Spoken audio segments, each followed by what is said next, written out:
ओम श्री परमात्मने नमः। श्रीमद्भगवद्गीता अथ द्वितीयोऽध्यायः। दूसराध्याय।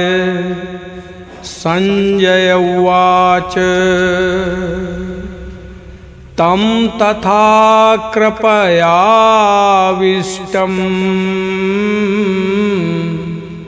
अश्रुपूर्णाकुलेक्षणम्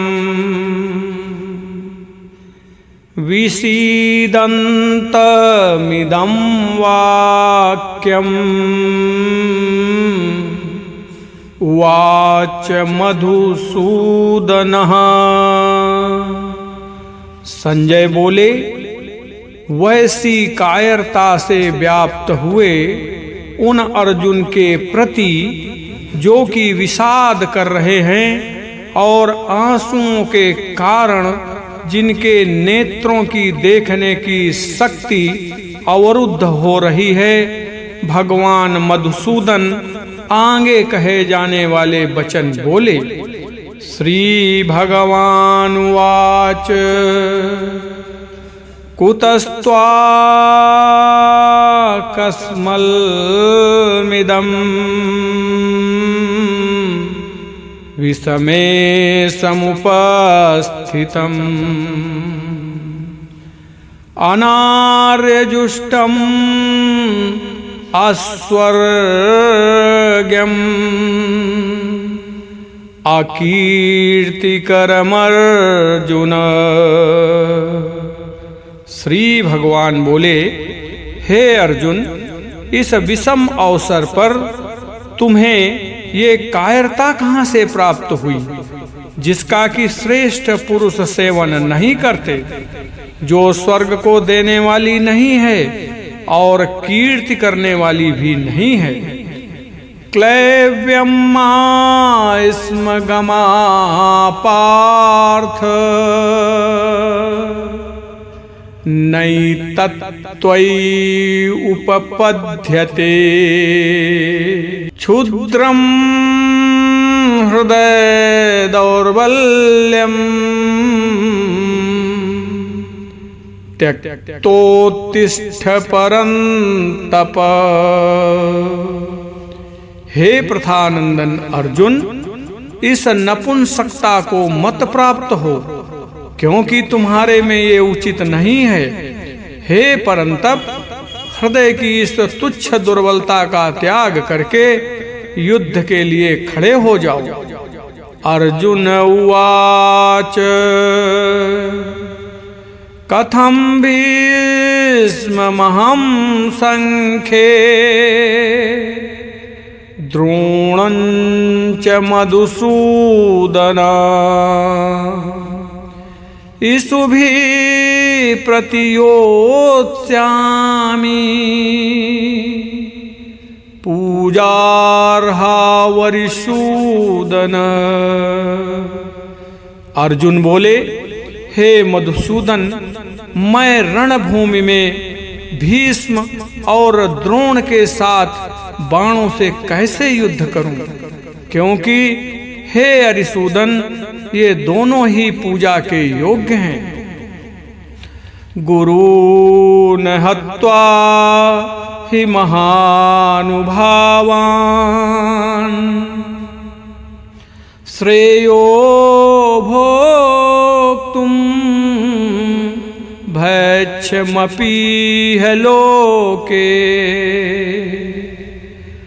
हत्वार्थकामास्तु गुरूनिहैव भुञ्जीय भोगान् रुधिरप्रदिग्धान्। हे महानुभाव, गुरुजनों को न मारकर इस लोक में मैं भिक्षा का अन्न खाना भी श्रेष्ठ समझता हूँ, क्योंकि गुरुजनों को मारकर यहाँ रक्त से सने हुए तथा धन की कामना की मुख्यता वाले भोगों को ही तो भोगूंगा। न चैतद्विद्मा कतरन्नो गरीयो यद्वा जयेम यदि वा नो जयेयुः यानेव हत्वा न जिजीविषामस्तेव स्थिताः प्रमुखे धार्तराष्ट्रः। हम ये भी नहीं जानते कि हम लोगों के लिए युद्ध करना और न करना इन दोनों में से कौन सा अत्यंत श्रेष्ठ है, अथवा हम उन्हें जीतेंगे या वे हमें जीतेंगे। जिनको मारकर हम जीना भी नहीं चाहते, वे ही धृतराष्ट्र के संबंधी हमारे सामने खड़े हैं। कार्पण्य दोषोपहता स्वभावः प्रक्षामि त्वां धर्म सम्मूढचेताः यच्छ्रेयास्यान्निश्चितं ब्रूहि तन्मे शिष्यस्तेऽहं साधिमां त्वां प्रपन्नम्। कायरता रूप दोष से तिरस्कृत स्वभाव वाला और धर्म के विषय में मोहित अंतःकरण वाला मैं आपसे पूछता हूँ कि जो निश्चित कल्याण करने वाली हो वो बात मेरे लिए कहिए। मैं आपका शिष्य हूँ, आपके शरण हुए मुझे शिक्षा दीजिए। व्याख्या: प्रत्येक मनुष्य वास्तव में साधक है। कारण कि 84 लाख योनियों में भटकते हुए जीव को भगवान यह मनुष्य शरीर केवल अपना कल्याण करने के लिए ही प्रदान करते हैं। इसलिए किसी भी मनुष्य को अपने कल्याण से निराश नहीं होना चाहिए। मनुष्य मात्र को परमात्मा प्राप्ति का जन्म सिद्ध अधिकार है। साधक होने के नाते मनुष्य मात्र अपने साध्य को प्राप्त करने में स्वतंत्र, समर्थ, योग्य और अधिकारी है। सबसे पहले इस बात की आवश्यकता है कि मनुष्य अपने उद्देश्य को पहचान कर दृढ़ता पूर्वक यह स्वीकार कर ले कि मैं संसारी नहीं हूँ, प्रत्युत साधक हूँ। मैं स्त्री हूँ, मैं पुरुष हूँ, मैं ब्राह्मण हूँ, मैं क्षत्रिय हूँ, मैं वैश्य हूँ, मैं शूद्र हूँ, मैं ब्रह्मचारी हूँ, मैं गृहस्थ हूँ, मैं वानप्रस्थ हूँ, मैं सन्यासी हूँ आदि मान्यताएं केवल सांसारिक व्यवहार मर्यादा के लिए तो ठीक हैं, पर परमात्मा प्राप्ति में ये बाधक हैं। ये मान्यताएं शरीर को लेकर हैं। परमात्मा प्राप्ति शरीर को नहीं होती, प्रत्युत स्वयं साधक को होती है। साधक स्वयं अशरीरी ही होता है। अर्जुन ने अपने वास्तविक उद्देश्य को पहचान लिया है कि मुझे अपना कल्याण करना है। इसलिए वे युद्ध करने अथवा न करने की बात न पूछकर अपने कल्याण का निश्चित उपाय पूछते हैं। नहि प्रपश्यामि ममापनुद्यात् यच्छोकमुच्छोषणमिन्द्रियाणाम् अवाप्य भूमा वसपत्नमृद्धम् राज्यं सुराणामपि चाधिपत्यम्। कारण कि पृथ्वी पर धन धान्य समृद्ध और शत्रु रहित राज्य तथा स्वर्ग में देवताओं का आधिपत्य मिल जाए तो भी इंद्रियों को सुखाने वाला मेरा जो शोक है वो दूर हो जाए, ऐसा मैं नहीं देखता हूँ। संजय उवाच एवं मुक्त्वा हृषीकेशम्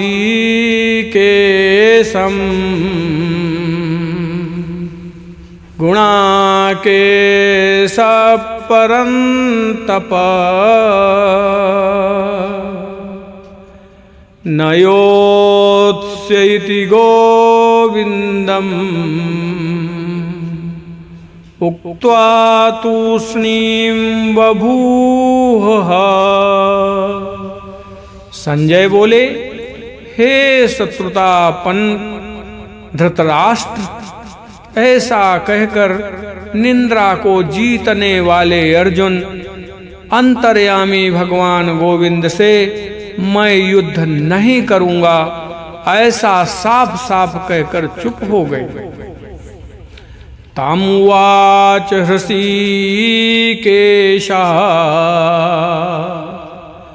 प्रहसन्निव भारत सेनयोरुभयोर्मध्ये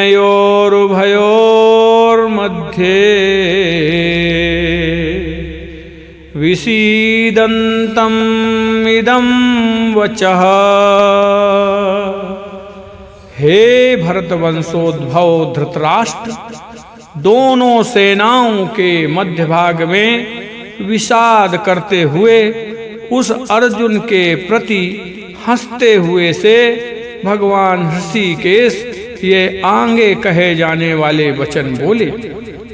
श्री भगवान वाच असोच्यानन्वशोचस्त्वं प्रज्ञावादांश्च भाससे गतासूंश्च नानुशोचन्ति पंडिताः। श्री भगवान बोले, तुमने शोक न करने योग्य का शोक किया है और विद्वता पंडिताई की बातें कह रहे हो, परंतु जिनके प्राण चले गए हैं उनके लिए और जिनके प्राण नहीं गए हैं उनके लिए पंडित लोग शोक नहीं करते।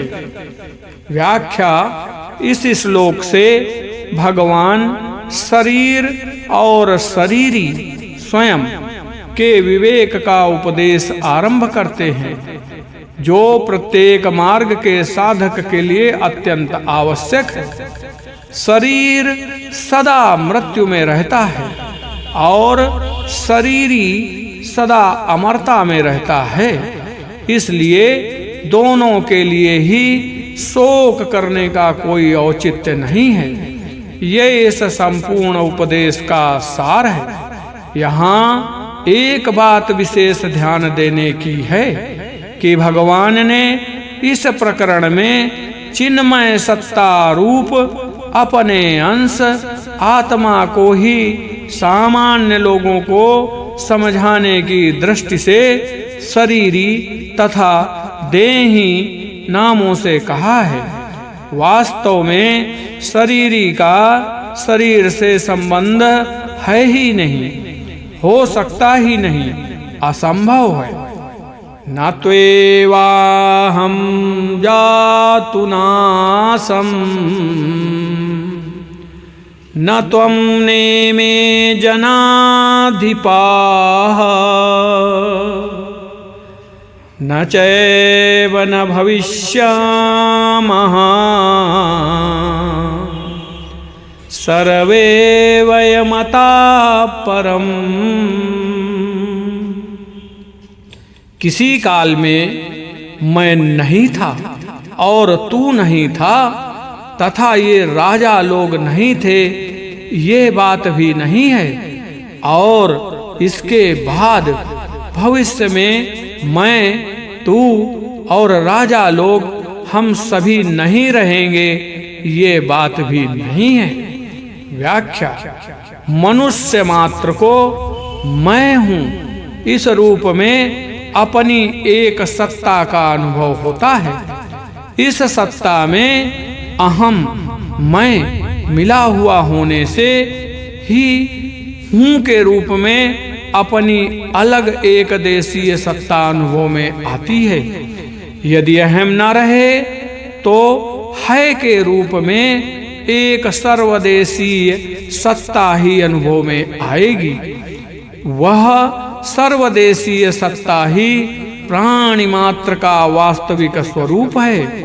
उस सत्ता में जड़ता का मिश्रण नहीं है, अर्थात उसमें मैं, तू, यह और वो, ये चारों ही नहीं हैं। सार बात यह है कि एक चिन्मय सत्ता मात्र के सिवाय कुछ नहीं है। देहिनोऽस्मिन् यथा देहे कौमारं यौवनं जरा तथा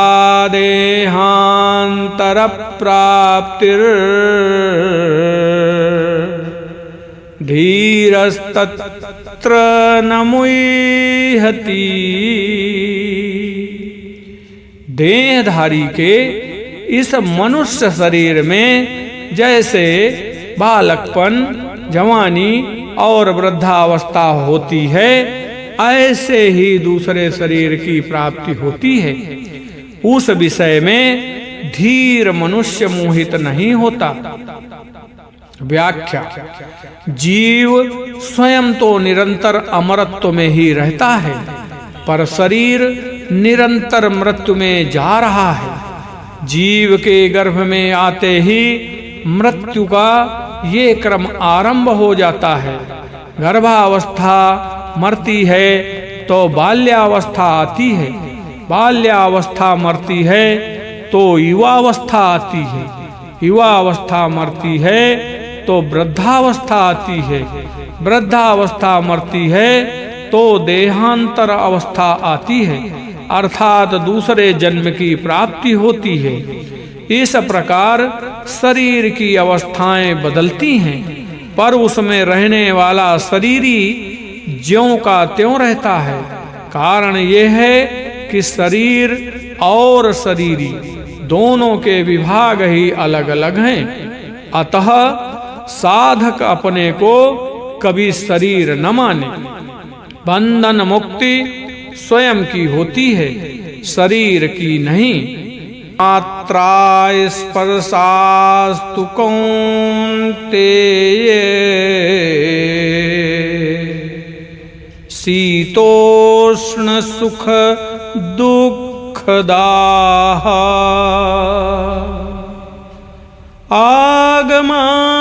आगमापायिनो नित्यास् तांस्ति तितिक्षस्व भारत। हे कुंती नंदन, इंद्रियों के विषय जड़ पदार्थ तो शीत अनुकूलता और उष्ण प्रतिकूलता के द्वारा सुख और दुख देने वाले हैं तथा आने जाने वाले और अनित्य हैं। हे भरत वंशोद्भव अर्जुन, उनको तुम सहन करो। व्याख्या: संसार की समस्त परिस्थितियां आने जाने वाली, मिलने बिछुड़ने वाली हैं। मनुष्य ये चाहता है कि सुखदायी परिस्थिति बनी रहे और दुखदायी परिस्थिति न आए, परंतु सुखदायी परिस्थिति जाती ही है और दुखदायी परिस्थिति आती ही है। ये प्राकृतिक नियम है अथवा प्रभु का मंगलमय विधान है। अतः साधक को प्रत्येक परिस्थिति प्रसन्नता पूर्वक स्वीकार करनी चाहिए। निरंतर परिवर्तनशील वस्तुओं में स्थिरता देखना भूल है। इस भूल से ही ममता और कामना की उत्पत्ति होती है। देखने में वस्तु मुख्य दिखती है, क्रिया गौड़, पर वास्तव में क्रिया ही क्रिया है, वस्तु है ही नहीं। यम हि न व्यथयन्ते ते पुरुषं पुरुषर्षभ सम दुःख सुखम धीरम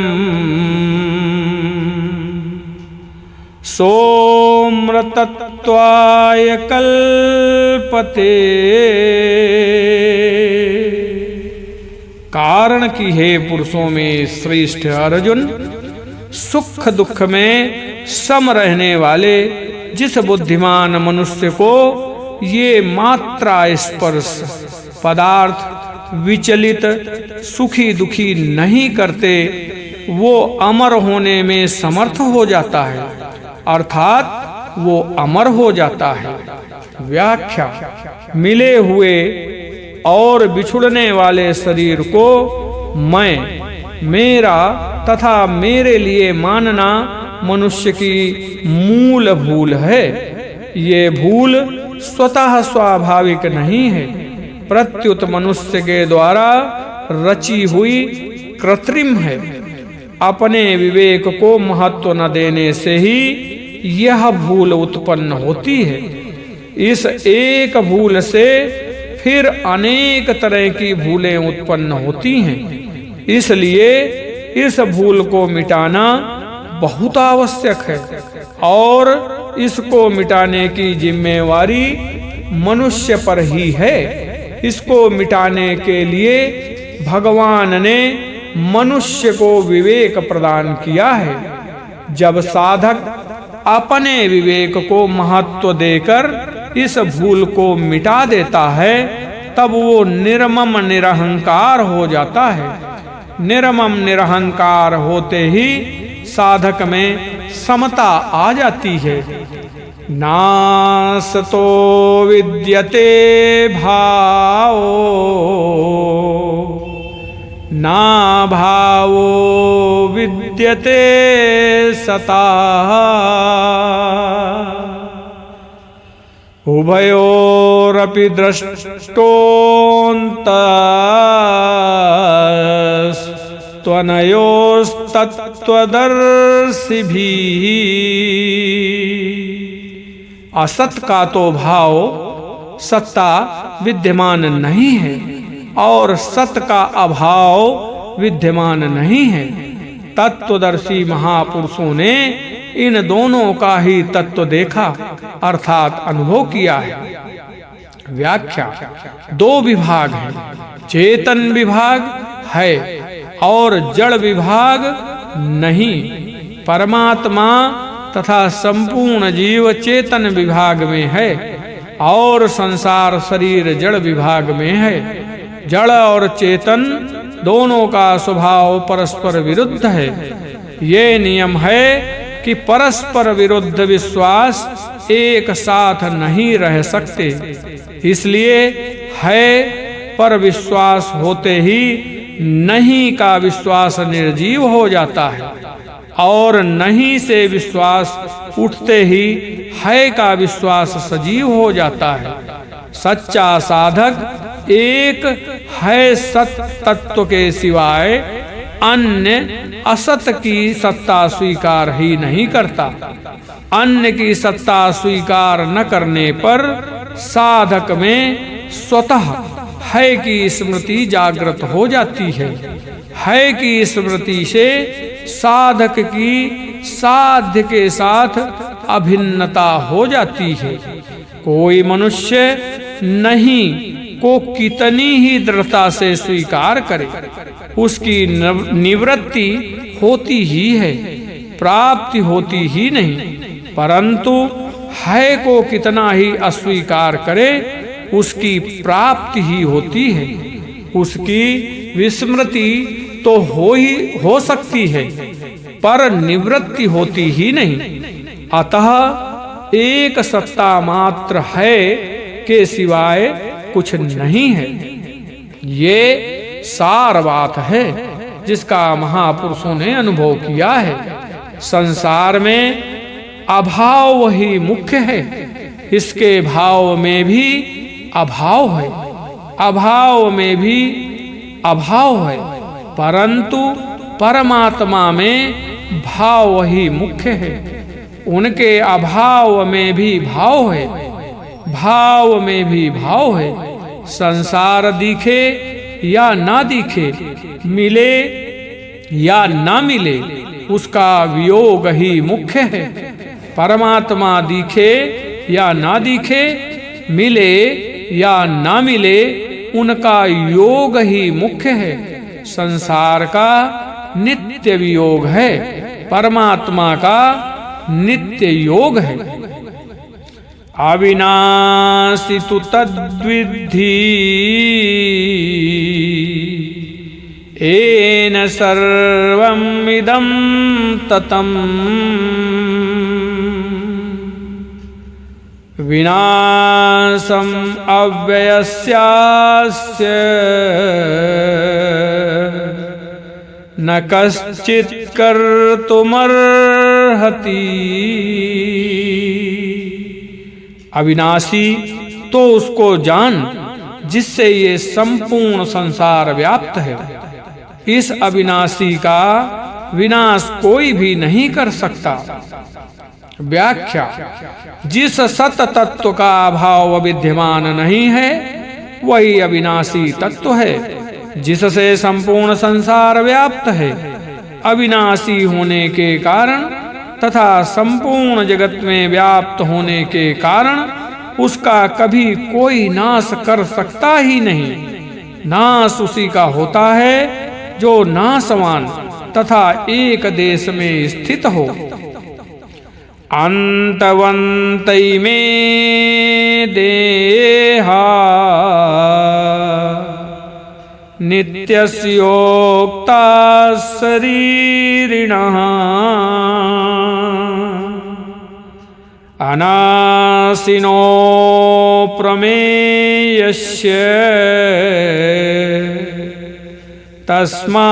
तस्माद्युध्यस्व भारत।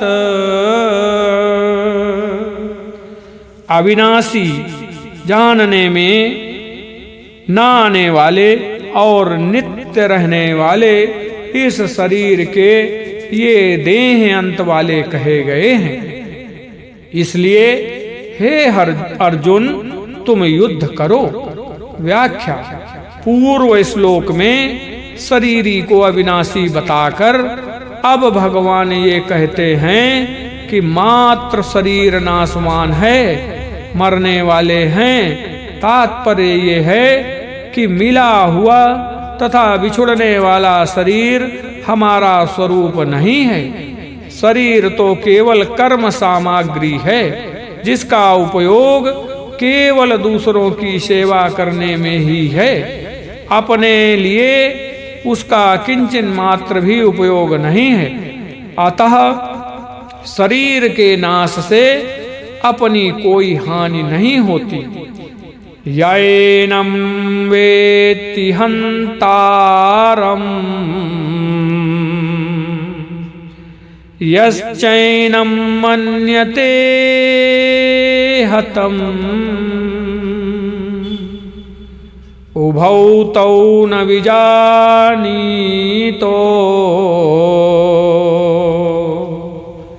नायं हन्ति न हन्यते। जो मनुष्य इस अविनाशी शरीर को मारने वाला मानता है और जो मनुष्य इसको मरा मानता है, वे दोनों ही इसको नहीं जानते, क्योंकि यह न मारता है और न मारा जाता है। शरीर में कर्तापन नहीं है और मृत्यु रूप विकार भी नहीं है। कर्तापन आदि सभी विकार प्रकृति से माने हुए संबंध मैंपन में ही हैं। न जायते म्रियते वा कदाचिन नायं भूत्वा भविता वा न भूयः अजो नित्यः शाश्वतोऽयं पुराणो न हन्यते हन्यमाने शरीरे। ये शरीरी न कभी जन्मता है और न मरता है तथा यह उत्पन्न होकर फिर होने वाला नहीं है। यह जन्म रहित नित्य निरंतर रहने वाला शाश्वत और अनादि है। शरीर के मारे जाने पर भी यह नहीं मारा जाता। उत्पन्न होना, सत्ता वाला दिखना, बदलना, बढ़ना, घटना और नष्ट होना, ये 6 विकार शरीर में ही होते हैं। शरीरी में ये विकार कभी हुए नहीं, कभी होंगे नहीं, कभी हो सकते ही नहीं। शरीरी कभी उत्पन्न नहीं होता। न जायते अजह, उत्पन्न होकर विकारी सत्ता वाला नहीं होता। अयं भूत्वा भविता वा न भूयः, ये बदलता नहीं। शाश्वतः, ये बढ़ता नहीं। पुराणः, ये क्षीण नहीं होता। नित्यः, और ये मरता नहीं। न म्रियते न हन्यते हन्यमाने शरीरे। मुख्य विकार 2 ही हैं, उत्पन्न होना और नष्ट होना। अतः प्रस्तुत श्लोक में इन दोनों विकारों का शरीरी में 2-2 बार निषेध किया गया है। जैसे न जायते म्रियते और अजह न हन्यते हन्यमाने शरीरे। वेदा विनाशिनं नित्यम्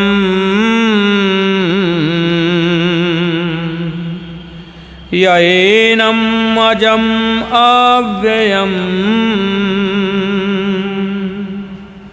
कथं स पुरुषः पार्थ कं घातयति हन्तिकम्। हे प्रथानंदन, जो मनुष्य इस शरीरी को अविनाशी, नित्य, जन्म रहित और अव्यय जानता है, वो कैसे किसको मारे और कैसे किसको मरवाए। शरीर की किसी भी क्रिया से शरीरी में किंचिन मात्र भी कोई विकार उत्पन्न नहीं होता।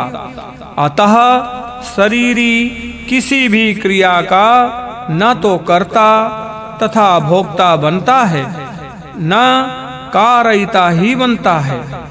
वांसांसि जीर्णानि यथा विहाय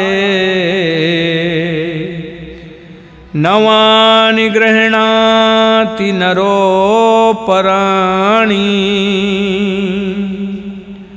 तथा शरीराणि विहाय जीर्णा नन्यानि संयाति नवानि देहि।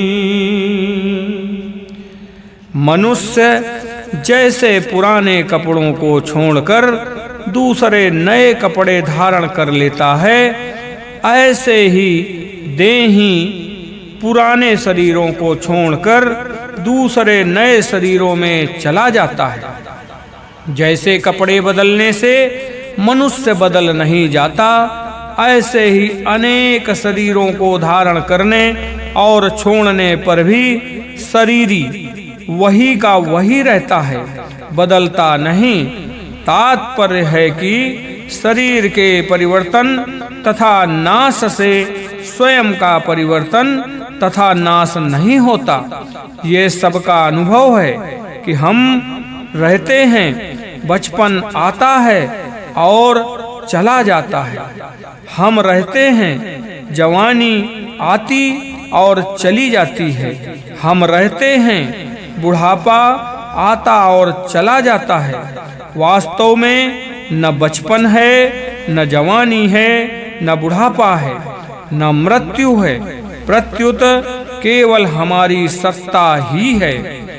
नैनं छिन्दन्ति शस्त्राणि नैनं दहति पावकाः न चैनं क्लेदयन्त्यापो न शोषयति मारुतः। शस्त्र इस शरीर को काट नहीं सकते, अग्नि इसको जला नहीं सकती, जल इसको गीला नहीं कर सकता और वायु इसको सुखा नहीं सकती। पृथ्वी, जल, तेज, वायु, आकाश, मन, बुद्धि तथा अहंकार ये अपरा प्रकृति जड़ विभाग है और स्वरूप परा प्रकृति चेतन विभाग है। अपरा प्रकृति परा प्रकृति तक पहुंच ही नहीं सकती। जड़ पदार्थ चेतन तत्व तक कैसे पहुंच सकता है? अंधकार सूर्य तक कैसे पहुंच सकता है? इसलिए जड़ वस्तु चेतन शरीरी में किंचिन मात्र कोई विकार उत्पन्न नहीं कर सकती। अच्छेद्योयम अद्दाह्योयम अक्लेद्यो अशोष्येव च नित्यः सर्वगतस्थाणुर्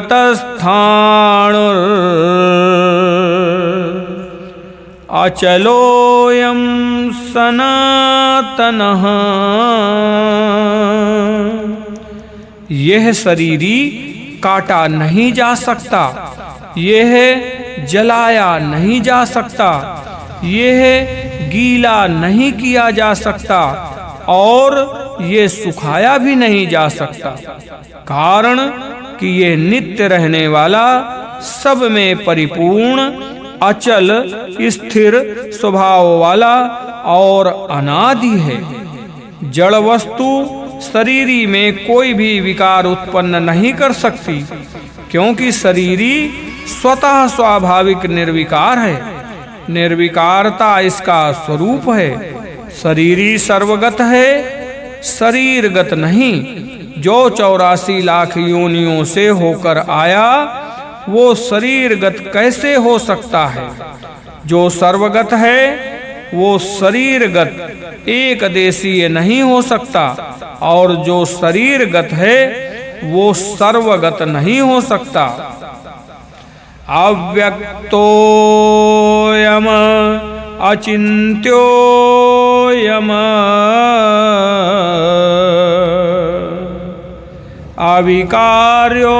अविकार्योऽयम् उच्यते।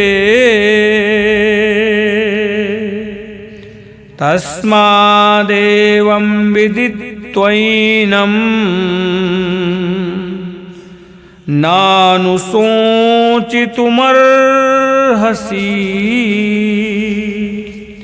यह देही प्रत्यक्ष नहीं दिखता, यह चिंतन का विषय नहीं है और ये निर्विकार कहा जाता है। अतः इस देही को ऐसा जानकर शोक नहीं करना चाहिए। साधक का स्वरूप अव्यक्त है, परंतु शरीर रूप से वो अपने को व्यक्त मानता है। ये साधक की मूल भूल है। इस भूल का प्रायश्चित करने के लिए 3 बातें हैं। एक, साधक अपनी भूल को स्वीकार करे कि अपने को शरीर मानकर मैंने भूल की। दूसरा, साधक अपनी भूल का पश्चाताप करे कि साधक होकर मैंने ऐसी भूल की। और तीसरा, साधक ये निश्चय करे कि अब आगे मैं कभी ऐसी भूल नहीं करूंगा। शरीरी सत तत्व का अनुभव तो किया जा सकता है, पर वर्णन नहीं किया जा सकता। उसका जो भी वर्णन या चिंतन किया जाता है वो वास्तव में प्रकृति का ही होता है। एक बार शरीरी का अनुभव होने पर फिर मनुष्य सदा के लिए शोक रहित हो जाता है। अथ चैनम नित्य जातम नित्यं वा मन्यसे मृतम् तथापि त्वं महाबाहो नैवं सोचितुमर्हसि। हे महाबाहो, अगर तुम इस देही को नित्य पैदा होने वाला अथवा नित्य मरने वाला भी मानो तो भी तुम्हें इस प्रकार शोक नहीं करना चाहिए। जातस्य हि ध्रुवो मृत्युर् ध्रुवं जन्म मृतस्य च तस्मात् परिहार्यर्थे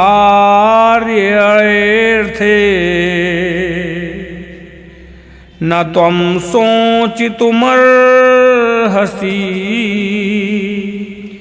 कारण की पैदा हुए की जरूर मृत्यु होगी और मरे हुए का जरूर जन्म होगा। अतः इस जन्म मरण रूप परिवर्तन के प्रवाह का निवारण नहीं हो सकता। अतः इस विषय में तुम्हें शोक नहीं करना चाहिए। जो मिला है और बिछुड़ने वाला है उस पर किसी का स्वतंत्र अधिकार नहीं चलता। कारण कि मिली हुई और बिछुड़ने वाली वस्तु अपनी और अपने लिए नहीं होती, प्रत्युत संसार की और संसार के लिए ही होती है। उसका उपयोग केवल संसार की सेवा के लिए ही हो सकता है, अपने लिए नहीं। अव्यक्तादीनि भूतानि व्यक्तमध्यानि भारत अव्यक्त निधनान्येव तत्र का परिदेवना। हे भारत, सभी प्राणी जन्म से पहले अप्रकट थे और मरने के बाद अप्रकट हो जाएंगे, केवल बीच में ही प्रकट दिखते हैं। अतः इसमें शोक करने की बात ही क्या है। शरीरी स्वयं अविनाशी है, शरीर विनाशी है। स्थूल दृष्टि से केवल शरीरों को ही देखें तो वे जन्म से पहले भी हमारे साथ नहीं थे और मरने के बाद भी वे हमारे साथ नहीं रहेंगे। वर्तमान में वे हमारे साथ मिले हुए से दिखते हैं, पर वास्तव में हमारा उनसे प्रति क्षण वियोग हो रहा है। इस तरह मिले हुए और बिछुड़ने वाले प्राणियों के लिए शोक करने से क्या लाभ। आश्चर्यवत् पश्यति कश्चिदेनम्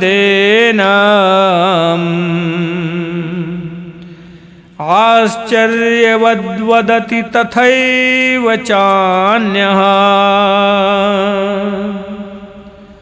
आश्चर्यवच्चैनमन्यः शृणोति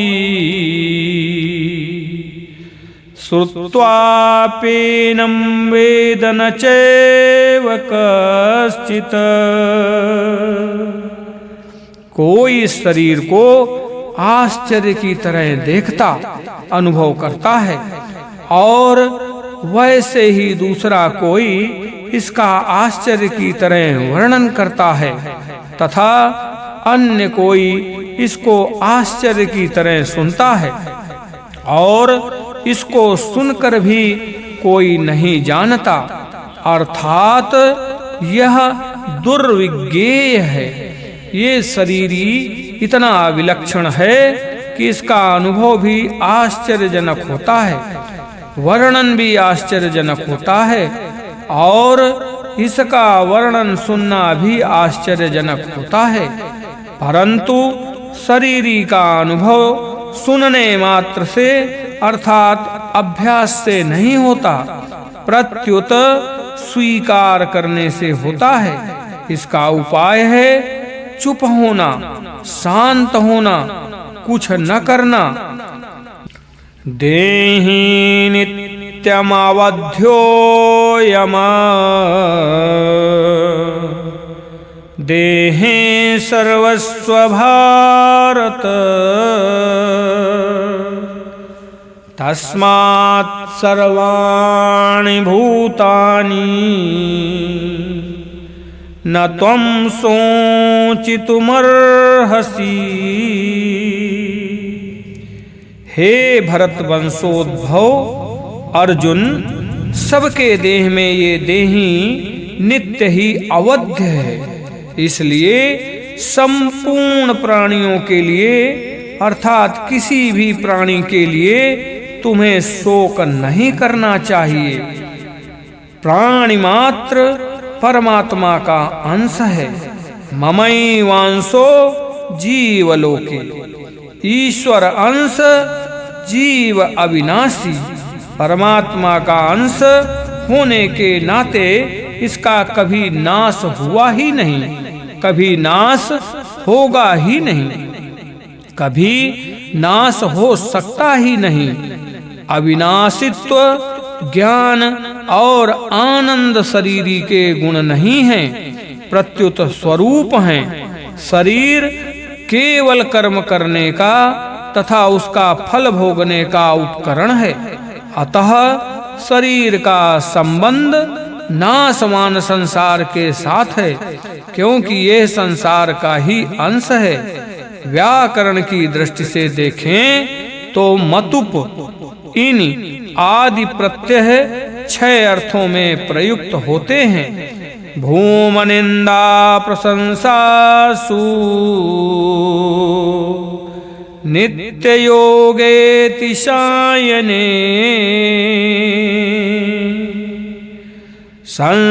संसर्गेस्ति विवक्षायां भवन्ति मतुबादयः। अस्ति विवक्षा में जो मतुप आदि प्रत्यय होते हैं वे सब बहुत्व, निंदा, प्रशंसा, नित्य योग, अतिशय और संसर्ग इन 6 विषयों में ही होते हैं। यहाँ जीवात्मा के लिए निंदा अर्थ में इन प्रत्यय किया गया है, जिससे देही, शरीरी आदि शब्द बनते हैं। कारण कि जिस चिन्मय एवं अविनाशी सत्ता आत्मा का जड़ एवं नाशवान शरीर या देह से किंचिन मात्र भी कोई संबंध है ही नहीं, उसे शरीरी या देही कहना वास्तव में उसकी निंदा ही है। उदाहरणार्थ, जिस मनुष्य को कोढ़ है उसे कोढ़ी कहना वास्तव में उसकी निंदा है, क्योंकि कोढ़ उसका स्वरूप नहीं है, प्रत्युत आगंतुक दोष है। इसी तरह शरीर उत्पन्न और नष्ट होने वाला है। अंतवंत इमे देहा, पर आत्मा उत्पन्न और नष्ट होने वाला नहीं है। देहि नित्यम अवध्योयम न हन्यते हन्यमाने शरीरे। जब शरीर ही नहीं रहेगा तो फिर शरीरी कैसे रहेगा। कोढ़ी को तो कोढ़ खराब दिखता है, पर जीव को अज्ञानवश शरीर खराब न दिख कर उलटे बढ़िया दिखता है। और तात्पर्य ये हुआ कि भगवान ने कृपा पूर्वक अज्ञानी मनुष्यों को समझाने के लिए ही जीवात्मा चेतन तत्व को शरीरी और देही कहा है। वास्तव में जीवात्मा शरीरी अथवा देही नहीं है। स्वधर्ममपि चावेक्ष्य न विकम्पितुमर्हसि धर्म्याद्धियुद्धश्रेयो अन्यच्छत्रुस्य न विद्यते। और अपने छात्र धर्म को देखकर भी तुम्हें विकम्पित अर्थात कर्तव्य कर्म से विचलित नहीं होना चाहिए, क्योंकि धर्ममय युद्ध से बढ़कर क्षत्रिय के लिए दूसरा कोई कल्याणकारक कर्म नहीं है। यदि साधक की रुचि विश्वास और योग्यता ज्ञान योग की नहीं है तो उसे कर्मयोग का पालन करना चाहिए, कारण कि ज्ञान योग और कर्मयोग दोनों का फल एक ही है। तात्पर्य है कि शरीरी के विवेक को महत्व देने से जो तत्व मिलता है वही तत्व शरीर द्वारा स्वधर्म कर्तव्य कर्म का पालन करने से भी मिल जाता है। अतः भगवान कर्तव्य कर्म छात्र धर्म के पालन का प्रकरण आरंभ करते हैं। यदृच्छया चोपपन्नम्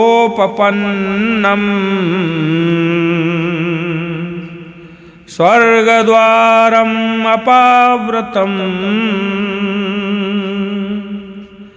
सुखिनः क्षत्रिया पार्थ लभन्ते युद्धमीदृशम्। अपने आप प्राप्त हुआ युद्ध खुला हुआ स्वर्ग का दरवाजा भी है। हे प्रथानंदन, वे क्षत्रिय बड़े सुखी भाग्यशाली हैं जिनको ऐसा युद्ध प्राप्त होता है। अथ चेत्त्वम् इमं धर्म्यम् संग्रामं न करिष्यसि ततः स्वधर्मं कीर्तिं च हित्वा पापम् अवाप्स्यसि। अब अगर तू ये धर्ममय युद्ध नहीं करेगा तो अपने धर्म और कीर्ति का त्याग करके पाप को प्राप्त होगा। अकीर्तिं चापि भूतानि कथयिष्यन्ति ते व्ययाम् संभावितस्य चाकीर्तिम् अरणादतिरिच्यते। और सब प्राणी भी तेरी सदा रहने वाली अपकीर्ति का कथन अर्थात निंदा करेंगे। वो अपकीर्ति सम्मानित मनुष्य के लिए मृत्यु से भी बढ़कर दुखदाई होती है। भयाद्रणादुपरतम्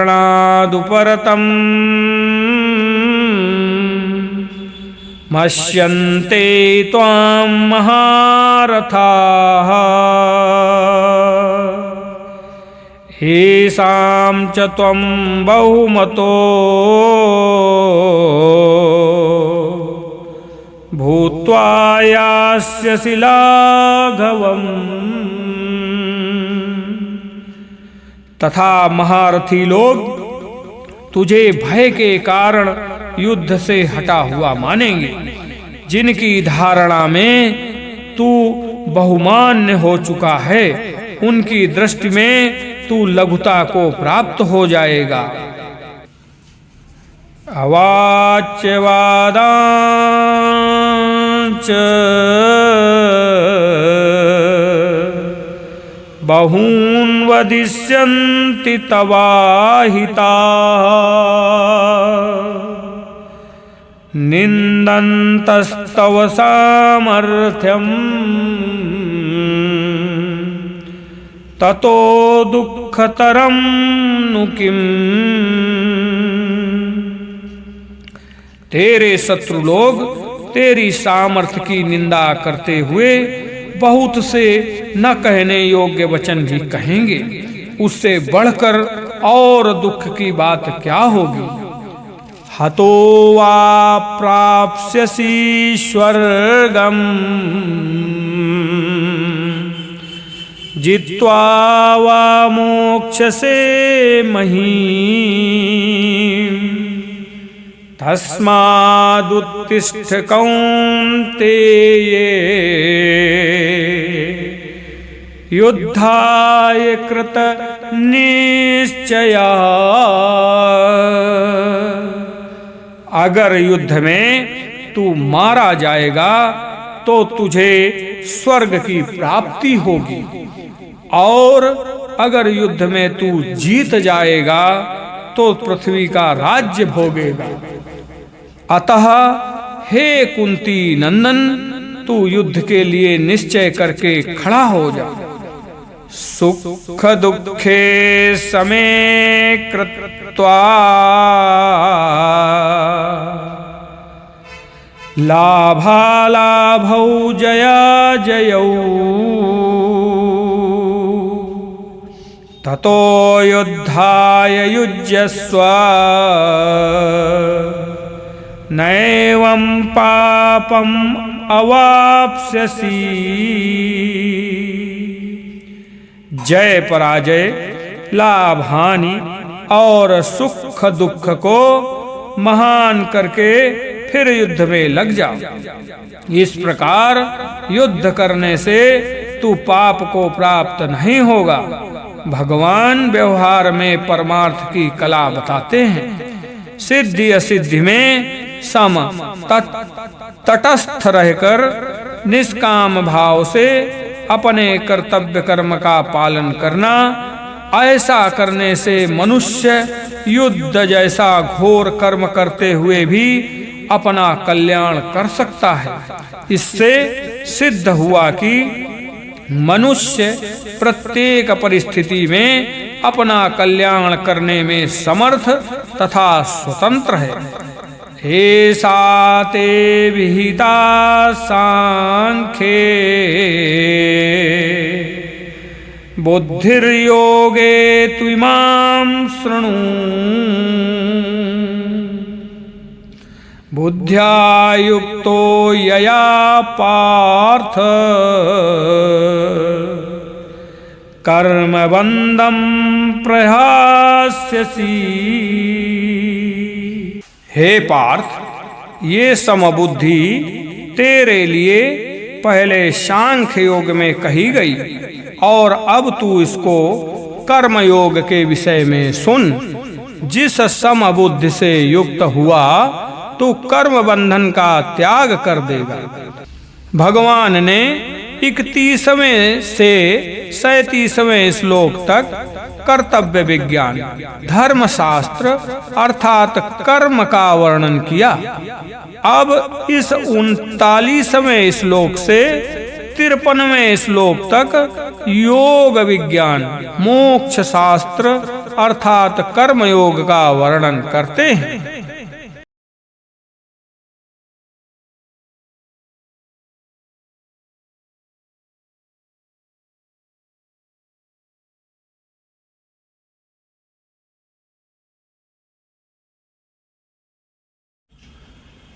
नेहाभिक्रम नाशोऽस्ति प्रत्यवायो न विद्यते। स्वल्पम् अप्यस्य धर्मस्य स्वल्पमप्यस्य धर्मस्य त्रायते महतो भयात्। मनुष्य लोक में इस समबुद्धि रूप धर्म के आरंभ का नाश नहीं होता तथा इसके अनुष्ठान का उल्टा फल भी नहीं होता, और इसका थोड़ा सा भी अनुष्ठान जन्म मरण रूप महान भय से रक्षा कर लेता है। भगवान ने 4 प्रकार से समता की महिमा कही है। समता से मनुष्य कर्म बंधन से छूट जाता है। समता के आरंभ अर्थात उद्देश्य का भी कभी नाश नहीं होता। समता के अनुष्ठान में यदि कोई भूल हो जाए तो उसका उल्टा फल नहीं होता, और समता का थोड़ा सा भी भाव हो जाए तो वह कल्याण कर देता है। जीवन में थोड़ी भी समता आ जाए तो उसका नाश नहीं होता। भय कितना ही महान हो उसका नाश हो जाता है। असत को सत्ता तथा महत्ता देने से महान समता भी स्वल्प हो जाती है, और स्वल्प भय भी महान हो जाता है। यदि हम असत को सत्ता तथा महत्ता न दें तो समता महान और भय स्वल्प नष्ट हो जाता है। व्यवसायात्मिका बुद्धिर एकेह कुरु नंदन बहुशाखा ह्यनन्ताश्च बुद्धयो व्यवसायिनाम्। हे कुरुनंदन, इस समबुद्धि की प्राप्ति के विषय में निश्चय वाली बुद्धि एक ही होती है। जिनका एक निश्चय नहीं है, ऐसे मनुष्यों की बुद्धियां अनंत और बहुत शाखाओं वाली ही होती हैं। समता की प्राप्ति उसी को होती है जिसका उद्देश्य एक होता है। अनेक उद्देश्य कामना के कारण होते हैं। यामिमां पुष्पितां वाचं प्रवदन्त्य विपश्चितः वेदवादरता पार्थ नान्यदस्तीति वादिना कामात्माना स्वर्गपरा जन्म कर्म फलप्रदाम् क्रिया विशेष बहुलाम् भोगैश्वर्य गतिम प्रति।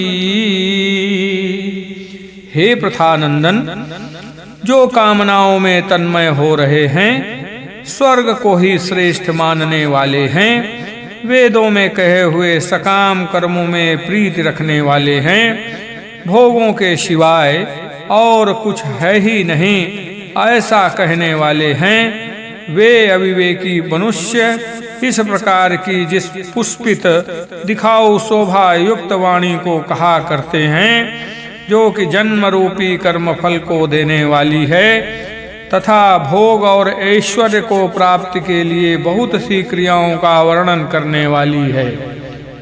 भोग ऐश्वर्य प्रसक्ता नाम तया पहर्त चेतसाम व्यवसायात्मिका बुद्धि समाधौ न विधीयते। उस पुष्पित वाणी से जिसका अंतःकरण हर लिया गया है, अर्थात भोगों की तरफ खिंच गया है, और जो भोग तथा ऐश्वर्य में अत्यंत आसक्त हैं, उन मनुष्यों की परमात्मा में एक निश्चय वाली बुद्धि नहीं होती। भोग और ऐश्वर्य संग्रह की आसक्ति कल्याण में मुख्य बाधक है। सांसारिक भोगों को भोगने तथा रुपयों आदि का संग्रह करने वाला मनुष्य अपने कल्याण का निश्चय भी नहीं कर सकता, फिर कल्याण करना तो दूर रहा।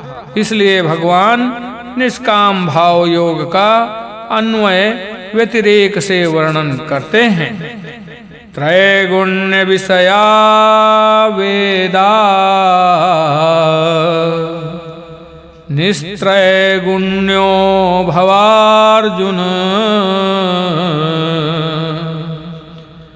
निर्द्वन्द्वो नित्यसत्त्वस्थो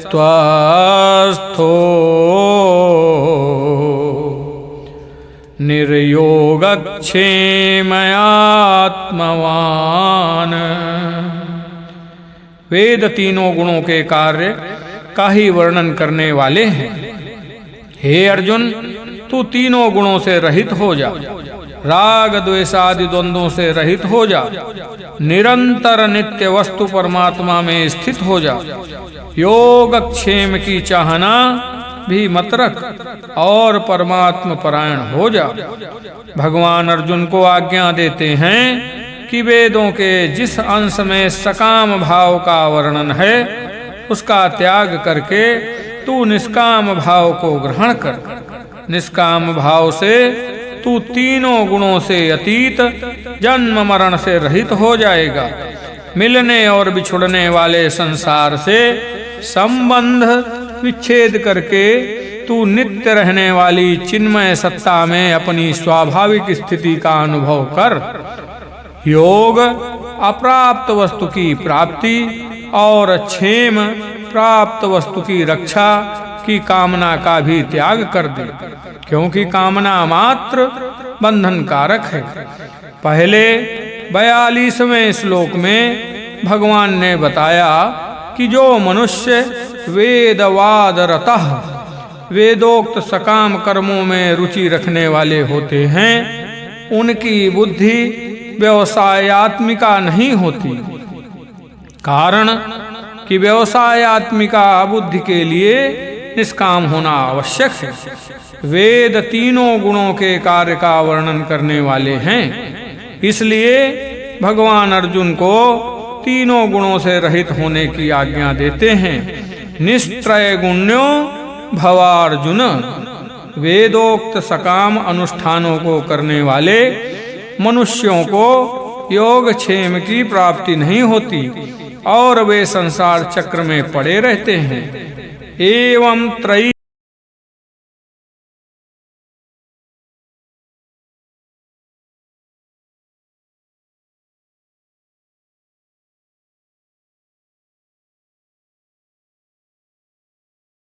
धर्म मनु प्रपन्ना गतागतम काम कामा लभन्ते।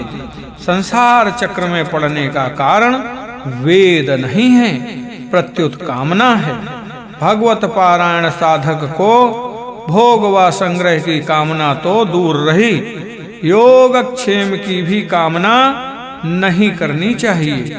इसलिए भगवान अर्जुन से कहते हैं कि तू मेरे पारायण होकर योगक्षेम की भी कामना का त्याग कर दे, अर्थात सांसारिक अथवा पारमार्थिक कोई भी कामना न रखकर सर्वथा निष्काम हो जा। भगवान के समान दयालु कोई नहीं है। वे कहते हैं कि भक्तों का योगक्षेम मैं स्वयं वहन करता हूँ, योगक्षेमम वहाम्यहम्। मैं उनके साधन की संपूर्ण विघ्न बाधाओं को भी दूर कर देता हूँ। मच्चित्तः सर्व दुर्गाणि मत प्रसादात् तरिष्यसि, और उनका उद्धार भी कर देता हूँ। तेषामहं समुद्धर्ता। अतः भगवान के भजन में लगे हुए साधक को अपने साधन तथा उद्धार के विषय में कोई चिंता नहीं करनी चाहिए। यावानर्थ उदपाने सर्वथा संप्लुतोदके तावान् सर्वेषु वेदेषु ब्राह्मणस्य विजानतः।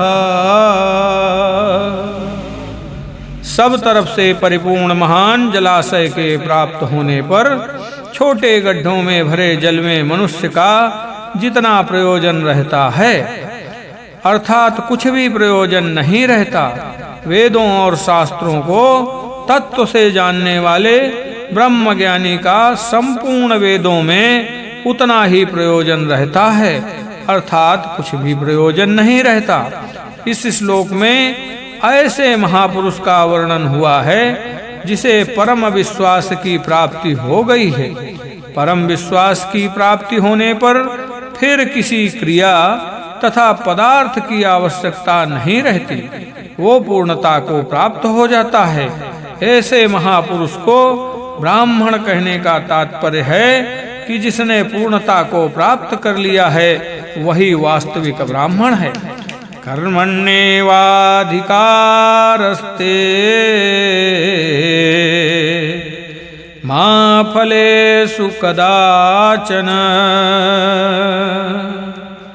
मा कर्मफलहेतुर्भूर्मा ते संगोस्त्वकर्मणि।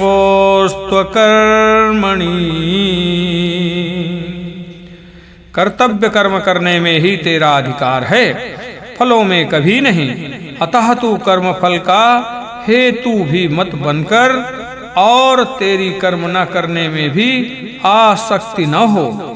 एक कर्म विभाग करना है और एक फल विभाग होना है। करना मनुष्य के अधीन है और होना प्रारब्ध अथवा परमात्मा के अधीन है। प्रारब्ध से अथवा परमात्मा के विधान से मनुष्य को जो कुछ मिला है उसे अपने भोग में न लगाकर दूसरों की सेवा में लगाना मनुष्य का कर्तव्य है। योगस्थः कुरु कर्माणि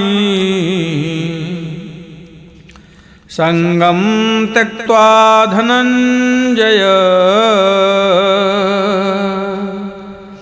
सिद्ध्य सिद्ध्यो समो भूत्वा समत्वं योग उच्यते।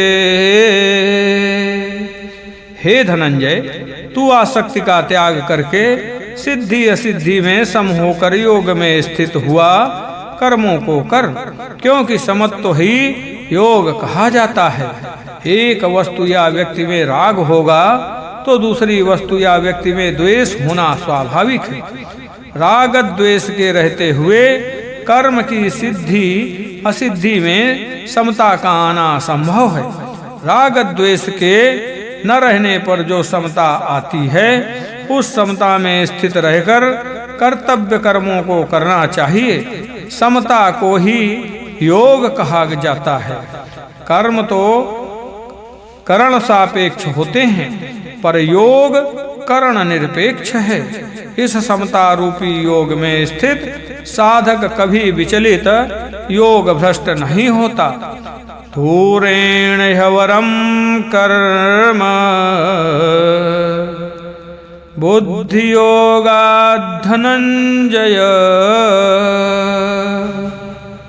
बुद्धो शरणमन्विच्छ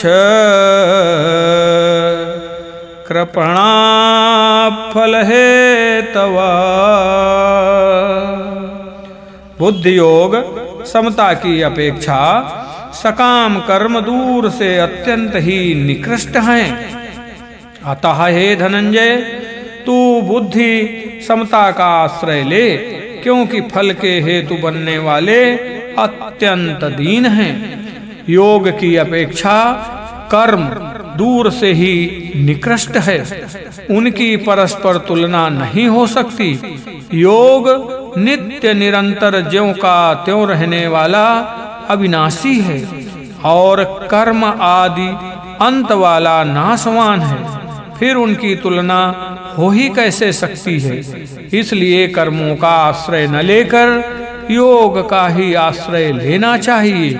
योग की प्राप्ति कर्मों के द्वारा नहीं होती, प्रत्युत कर्म तथा कर्म फल के साथ संबंध विच्छेद होने पर होती है। कर्मों का आश्रय जन्म मरण देने वाला और योग का आश्रय मुक्त करने वाला है।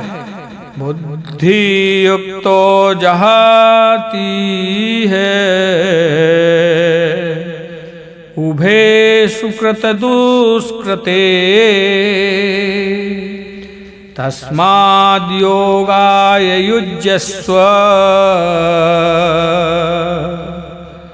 योगः कर्मसु कौशलम्।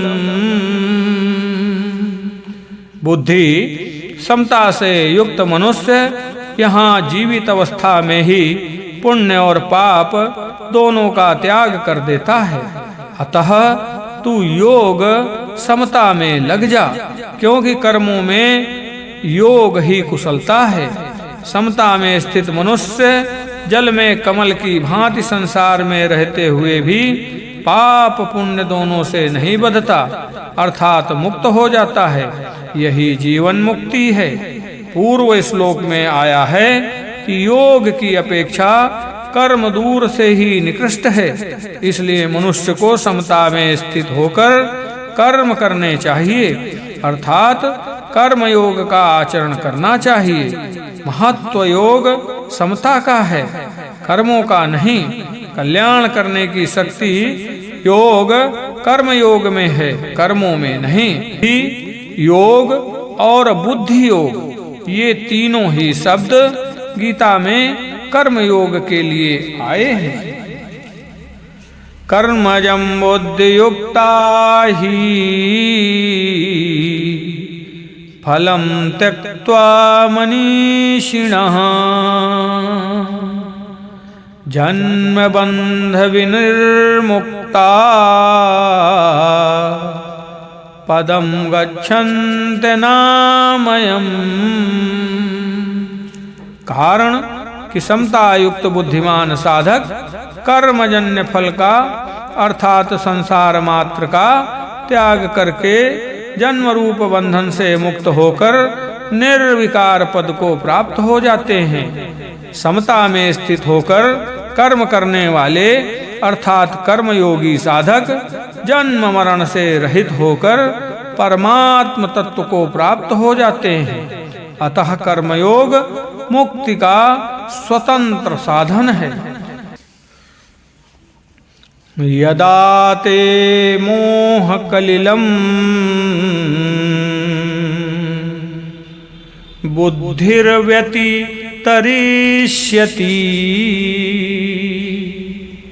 तदा गन्तासि निर्वेदम् श्रोतव्यस्य श्रुतस्य च। जिस समय तेरी बुद्धि मोह रूपी दलदल को भली भांति तर जाएगी, उसी समय तू सुने हुए और सुनने में आने वाले भोगों से वैराग्य को प्राप्त हो जाएगा। मिलने और बिछुड़ने वाले पदार्थों और व्यक्तियों को अपना तथा अपने लिए मानना मोह है। इस मोह रूपी दलदल से निकलने पर साधक को संसार से वैराग्य हो जाता है।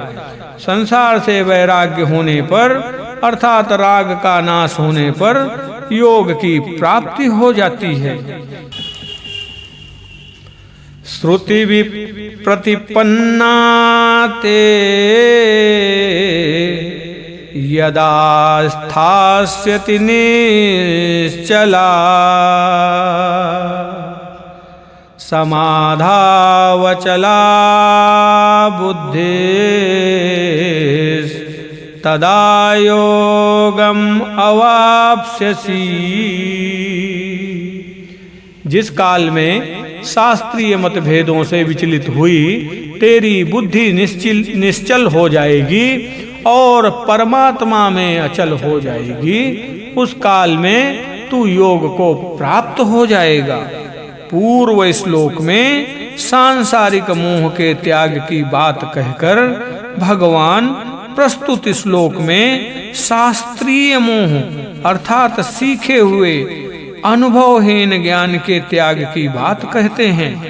ये दोनों ही प्रकार के मोह साधक के लिए बाधक हैं। शास्त्रीय मोह के कारण साधक द्वैत अद्वैत आदि मतभेदों में उलझकर खंडन मंडन में लग जाता है। केवल अपने कल्याण का ही दृढ़ उद्देश्य होने पर साधक सुगमता पूर्वक इस दोनों प्रकार के मोह से तर जाता है। अर्जुन उवाच स्थित प्रज्ञस्य का भाषा समाधिस्थस्य केशवः स्थिति किं प्रभाषेत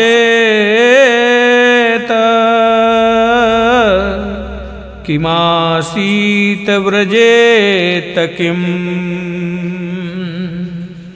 अर्जुन बोले, हे केशव, परमात्मा में स्थित स्थिर बुद्धि वाले मनुष्य के क्या लक्षण होते हैं? वो स्थिर बुद्धि वाला मनुष्य कैसे बोलता है, कैसे बैठता है और कैसे चलता है, अर्थात व्यवहार करता है। श्री भगवान उवाच प्रजहाति यदा कामान्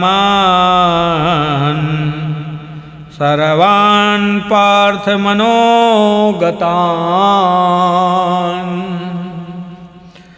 आत्मन्येवात्मना तुष्टः स्थित प्रज्ञस्तद्दोच्यते।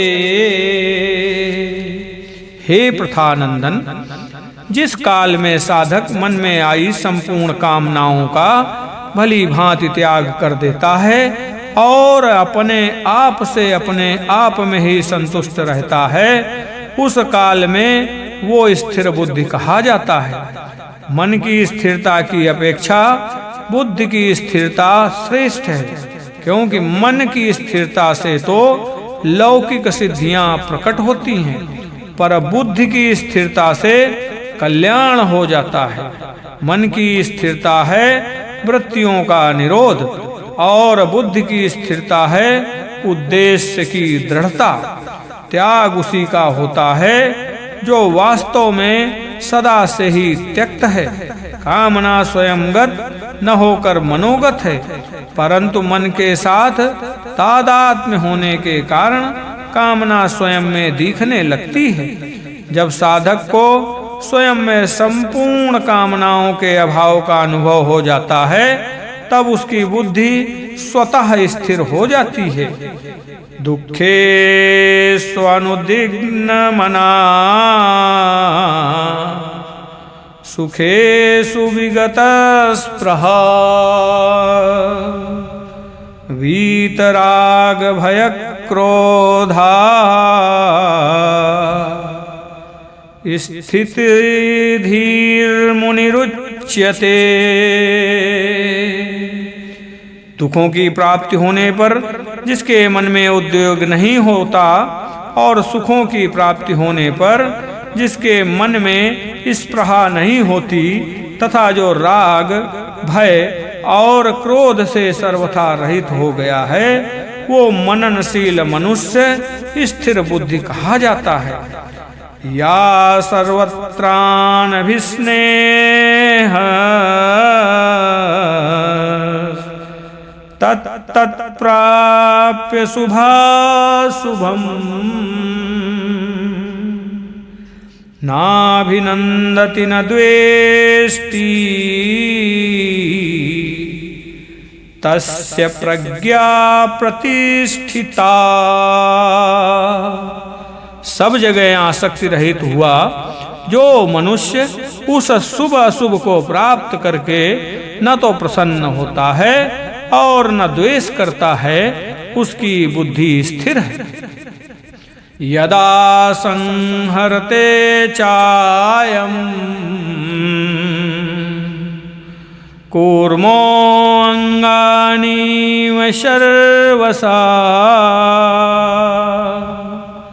इंद्रियार्थेभ्यः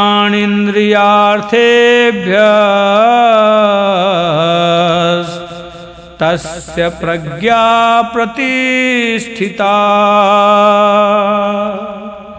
जिस तरह कछुआ अपने अंगों को सब ओर से समेट लेता है, ऐसे ही जिस काल में यह कर्मयोगी इंद्रियों के विषयों से इंद्रियों को सब प्रकार से हटा लेता है, तब उसकी बुद्धि स्थिर हो जाती है।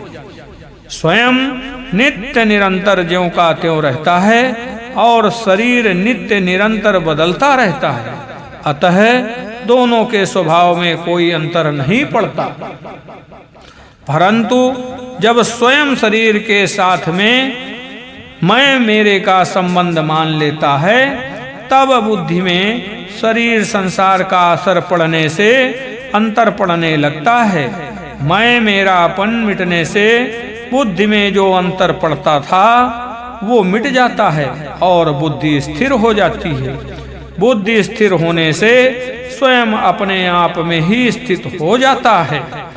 विषया विनिवर्तन्ते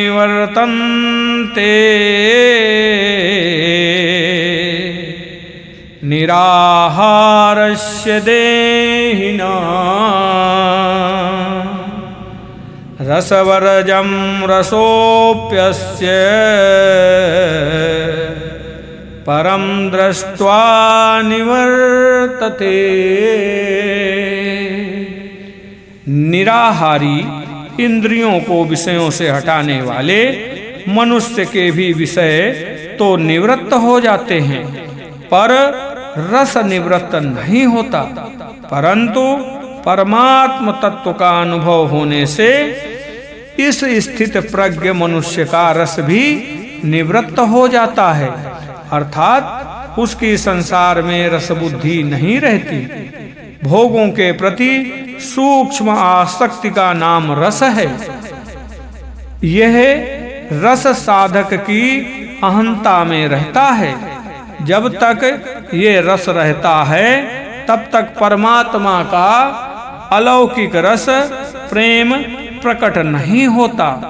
इस रस बुद्धि के कारण ही भोगों की पराधीनता रहती है।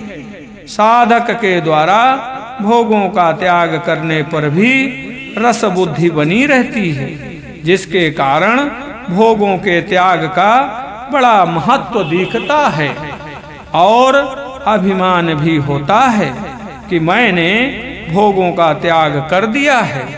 यद्यपि ये रस तत्व प्राप्ति के पहले भी नष्ट हो सकता है, तथापि तत्व प्राप्ति के बाद ये सर्वथा नष्ट हो ही जाता है। यततो ह्यपि कौन्तेय पुरुषस्य विपश्चितः इंद्रियाणि प्रमाथीनि हरन्ति प्रसभं मनः। कारण कि हे कुंती नंदन, रस बुद्धि रहने से यत्न करते हुए विद्वान मनुष्य की भी प्रमथनशील इंद्रियां उसके मन को बलपूर्वक हर लेती हैं। बुद्धिमान साधक को अपनी इंद्रियों पर कभी विश्वास नहीं करना चाहिए, कारण कि जब तक अहंता में रस बुद्धि पड़ी है तब तक साधक का पतन होने की संभावना रहती है। तानि सर्वाणि संयम्य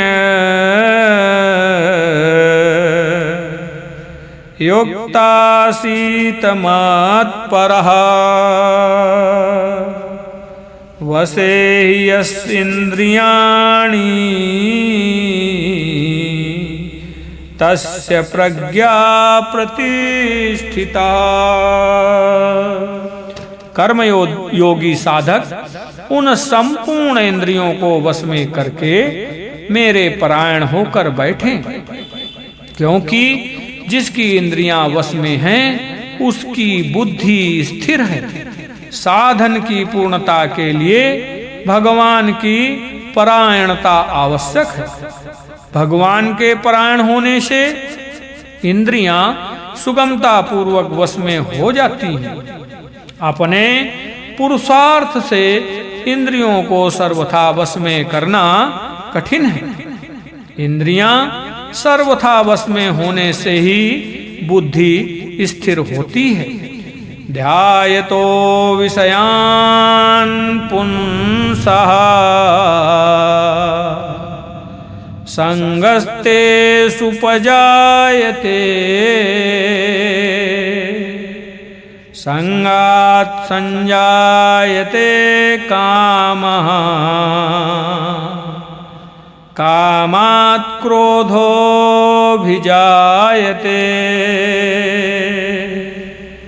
क्रोधात् भवति सम्मोहः सम्मोहात् स्मृतिविभ्रमः स्मृतिभ्रंशात् बुद्धिनाशो बुद्धिनाशात् प्रणश्यति। विषयों का चिंतन करने वाले मनुष्य की उन विषयों में आसक्ति पैदा हो जाती है। आसक्ति से कामना पैदा होती है। कामना से बाधा लगने पर क्रोध पैदा होता है। क्रोध होने पर सम्मोह मूढ़ भाव हो जाता है। सम्मोह से स्मृति भ्रष्ट हो जाती है। स्मृति भ्रष्ट होने पर बुद्धि विवेक का नाश हो जाता है। बुद्धि का नाश होने पर मनुष्य का पतन हो जाता है। विषय भोगों को भोगना तो दूर रहा, उनका राग पूर्वक चिंतन करने मात्र से साधक पतन की ओर चला जाता है। कारण कि भोगों का चिंतन भी भोग भोगने से कम नहीं है। राग द्वेष वियुक्तस्तु विषयान् इन्द्रियश्चरन् आत्मवश्यैर्विधेयात्मा प्रसादम् अधिगच्छति। प्रसादे सर्वदुःखानां हानिरस्योपजायते।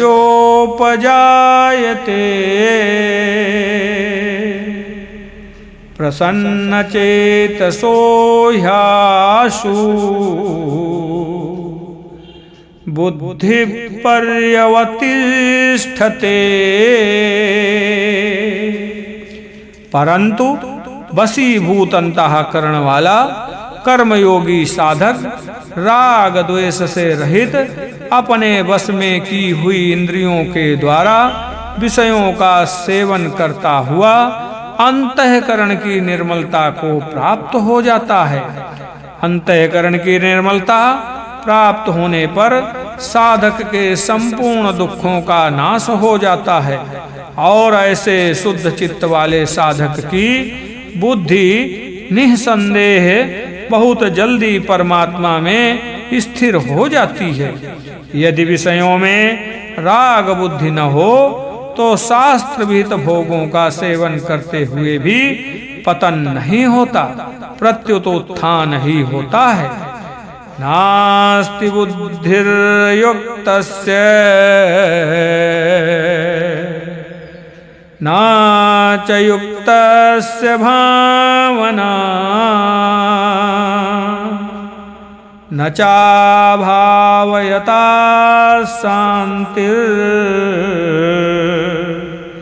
अशान्तस्य कुतः सुखम्। जिसके मन इंद्रियां संयमित नहीं हैं, ऐसे मनुष्य की व्यवसायात्मिका बुद्धि नहीं होती और व्यवसायात्मिका बुद्धि न होने से उस अयुक्त मनुष्य में निष्काम भाव अथवा कर्तव्य परायणता का भाव नहीं होता। निष्काम भाव न होने से उसको शांति नहीं मिलती। फिर शांति रहित मनुष्य को सुख कैसे मिल सकता है? कर्मयोग में निष्काम भाव की मुख्यता है। निष्काम भाव के लिए मन और इंद्रियों का संयम तथा एक निश्चय वाली बुद्धि का होना आवश्यक है। अशांति का मूल कारण कामना है। जब तक मनुष्य के भीतर किसी प्रकार की कामना है तब तक उसे शांति नहीं मिल सकती। कामना युक्त चित्त सदा अशांत ही रहता है। इंद्रियाणाम हि चरताम यन्मनोनुविधीयते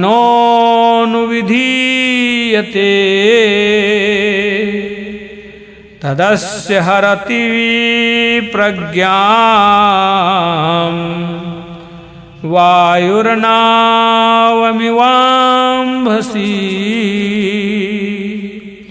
कारण कि अपने अपने विषयों में विचरती हुई इंद्रियों में से एक ही इंद्रिय जिस मन को अपना अनुगामी बना लेती है, वो अकेला मन जल में नौका को वायु की तरह इसकी बुद्धि को हर लेता है।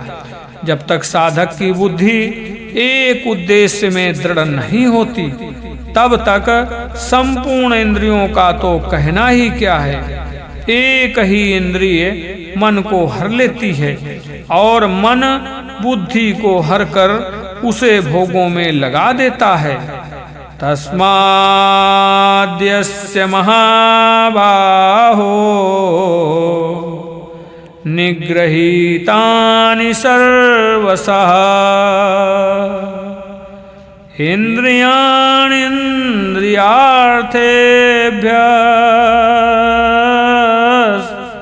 तस्य प्रज्ञा प्रतिष्ठिता।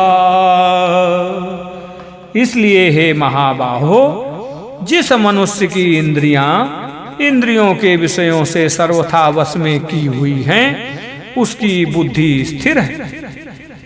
या निशा सर्वभूतानां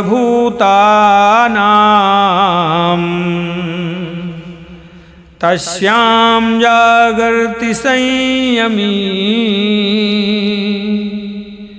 यस्यां जागृति भूतानि सा निशा पश्यतो मुने।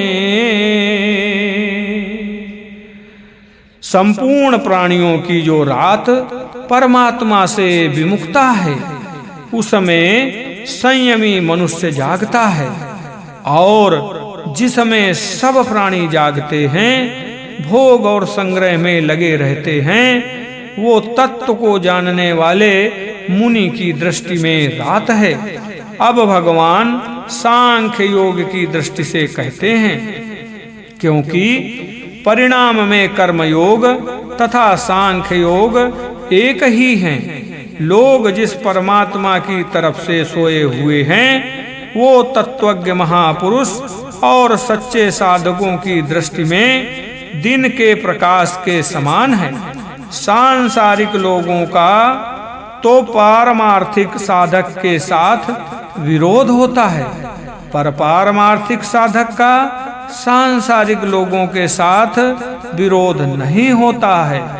निज प्रभु मैं देखें जगत कहीं सन करहीं विरोध। सांसारिक लोगों ने तो केवल संसार को ही देखा है, पर पारमार्थिक साधक संसार को भी जानता है और परमात्मा को भी। संसार में रचे पचे लोग सांसारिक वस्तुओं की प्राप्ति में ही अपनी उन्नति मानते हैं, परंतु तत्वज्ञ महापुरुष और सच्चे साधकों की दृष्टि में वो रात के अंधकार की तरह है, उसका किंचिन मात्र भी महत्व नहीं है। आपूर्यमाणं अचलं प्रतिष्ठं समुद्रमापः प्रविशन्ति यद्वत् तद्वत् कामायं प्रविशन्ति सर्वे शशान्तिमाप्नोति न कामकामी।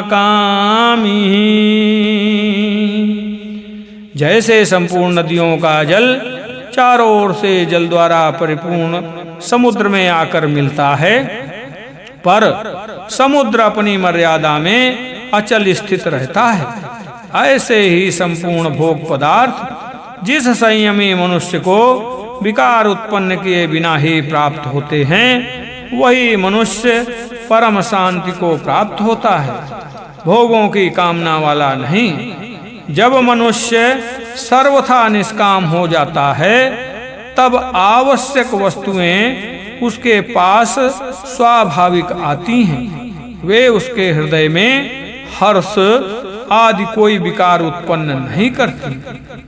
प्रारब्ध के अनुसार अनुकूल या प्रतिकूल जो भी परिस्थिति प्राप्त होती है, उससे उस तत्वज्ञ महापुरुष के अंतःकरण में किंचिन मात्र भी राग द्वेष हर्ष शोक आदि विकार उत्पन्न नहीं होते। वो सर्वथा सम रहता है। परंतु जिसके भीतर सांसारिक कामनाएं हैं, उसे वस्तुएं प्राप्त हों या न हों, वो सदा शांत ही रहता है। विहाय कामान्यः सर्वान् पुमाश्चरति निःस्पृहा निरममो निरहंकारः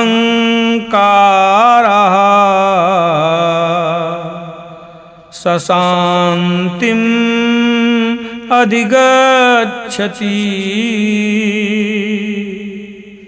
जो मनुष्य संपूर्ण कामनाओं का त्याग करके स्पृहा रहित, ममता रहित और अहंता रहित होकर आचरण करता है, वो शांति को प्राप्त होता है।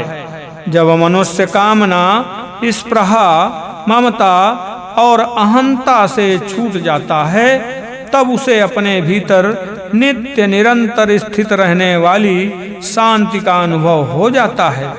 मूल में अहंता ही मुख्य है। सबका त्याग करने पर भी अहंता शेष रह जाती है, पर अहंता क्या, त्याग होने पर सबका त्याग हो जाता है। अहंता से राग, राग से आसक्ति, आसक्ति से ममता और ममता से कामना तथा कामना से फिर अनेक प्रकार के विकारों की उत्पत्ति होती है। साधक के लिए पहले ममता का त्याग करना सुगम पड़ता है। ममता का त्याग होने पर कामना, स्पृहा और अहंता का त्याग करने की सामर्थ्य आ जाती है। वास्तव में हम कामना, स्पृहा, ममता और अहंता से रहित हैं। यदि हम इनसे रहित न होते तो कभी इनका त्याग न कर पाते, और भगवान भी इनके त्याग की बात नहीं कहते। सुषुप्ति में अहंता आदि के अभाव का अनुभव सबको होता है, पर अपने अभाव का अनुभव कभी किसी को नहीं होता। मूल में कामना, स्पृहा, ममता और अहंता की सत्ता है ही नहीं। नासते विद्यते भावः। हमारा स्वरूप चिन्मय सत्ता मात्र है। चिन्मय सत्ता मात्र में कामना, स्पृहा, ममता और अहंता होने का प्रश्न ही पैदा नहीं होता। ये कामना आदि जड़ में ही रहते हैं, चेतन तक पहुँचते ही नहीं। चिन्मय सत्ता ज्यों की त्यों रहती है। कामना, स्पृहा आदि निरंतर नहीं रहते, प्रत्युत बदलते रहते हैं। ये सबका अनुभव है। प्रत्येक जन्म में कामना, स्पृहा आदि अलग अलग थे। इस जन्म में भी बचपन में कामना, स्पृहा आदि अलग थे, अब अलग हैं। हम इन्हें छोड़ते और पकड़ते रहते हैं। पहले खिलौनों की कामना थी, फिर रुपयों की कामना हो गई। पहले माँ में ममता थी, फिर पत्नी में ममता हो गई। इस प्रकार कामना, स्पृहा, ममता आदि का आना जाना, उत्पत्ति विनाश, संयोग वियोग, आरंभ अंत आदि होता रहता है, पर सत्ता मात्र स्वरूप का आना जाना आदि होता ही नहीं। जो वस्तु है ही नहीं उसे हमने पकड़ लिया, अर्थात उसे सत्ता और महत्ता दे दी। यही हमारी सबसे बड़ी भूल है। इस भूल को मिटाने की जिम्मेवारी हम पर ही है। तभी भगवान इनका त्याग करने की बात कहते हैं, अन्यथा जो है ही नहीं उसका त्याग स्वतः सिद्ध है। जो स्वतः सिद्ध है उसे ही प्राप्त करना है। नया निर्माण कुछ नहीं करना है। नया निर्माण ही हमारे बंधन का, दुखों का कारण बनता है। एषा ब्राह्मी स्थिता पार्थ नैनां प्राप्य विमुह्यति। स्थित्वा स्यामन्तकालेऽपि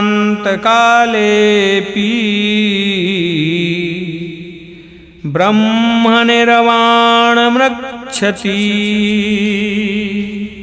हे प्रथानंदन, ये ब्राह्मी स्थिति है। इसको प्राप्त होकर कभी कोई मोहित नहीं होता। इस स्थिति में यदि अंतकाल में भी स्थित हो जाएं तो निर्वाण शांत ब्रह्म की प्राप्ति हो जाती है। अहंता रहित होने पर मनुष्य ब्राह्मी स्थिति को प्राप्त हो जाता है। उसकी अपनी कोई स्वतंत्र स्थिति नहीं रहती।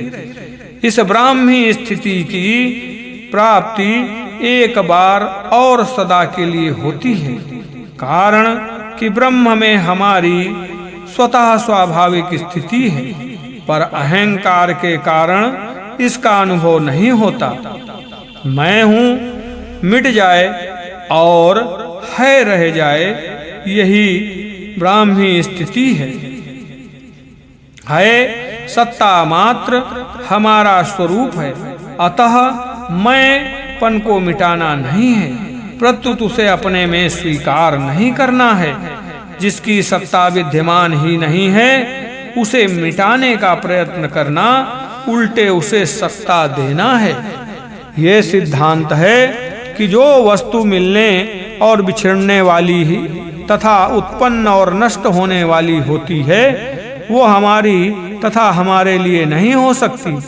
शरीर तो मिलने बिछुड़ने वाला तथा उत्पन्न नष्ट होने वाला है, पर स्वयं मिलने बिछुड़ने वाला तथा उत्पन्न नष्ट होने वाला नहीं है।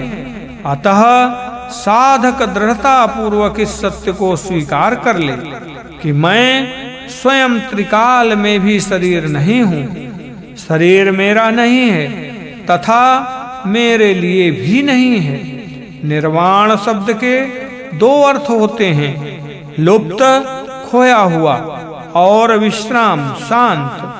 अतः खोए हुए ब्रह्म को पा लेना अथवा परम विश्राम को प्राप्त कर लेना ही निर्वाण ब्रह्म की प्राप्ति है। निर्वाण शब्द का एक अर्थ शून्य भी होता है। शून्य भाव का वाचक नहीं है। शून्य का तात्पर्य है जो न सत हो न असत हो, न सद सत हो और न सद सत से भिन्न हो, अर्थात त्वम सद सदुभयानुभयात्मक चतुष्कोटि विनिर्मुक्तम शून्यम एव। क्रिया मात्र का संबंध संसार के साथ है। हमारा स्वरूप अक्रिय है, इसलिए शरीर के द्वारा हम अपने स्वरूप के लिए कुछ नहीं कर सकते। शरीर के द्वारा हम कोई भी क्रिया करेंगे तो वो संसार के लिए ही होगी, अपने लिए नहीं। तो फिर हम अपने लिए क्या कर सकते हैं? उत्तर, हम अपने लिए अपने द्वारा निष्काम, निष्प्रह, निर्मम और निरहंकार हो सकते हैं। क्यों हो सकते हैं? क्योंकि हम वास्तव में स्वरूप से निष्काम, निष्प्रह, निर्मम और निरहंकार हैं। ओम तत्सदिति श्रीमद्भगवद्गीतासु उपनिषत्सु ब्रह्म विद्यायां योगशास्त्रे श्रीकृष्णार्जुन संवादे सांख्ययोगो नाम द्वितीयोऽध्यायः। बोलो गोविंद भगवान की जय।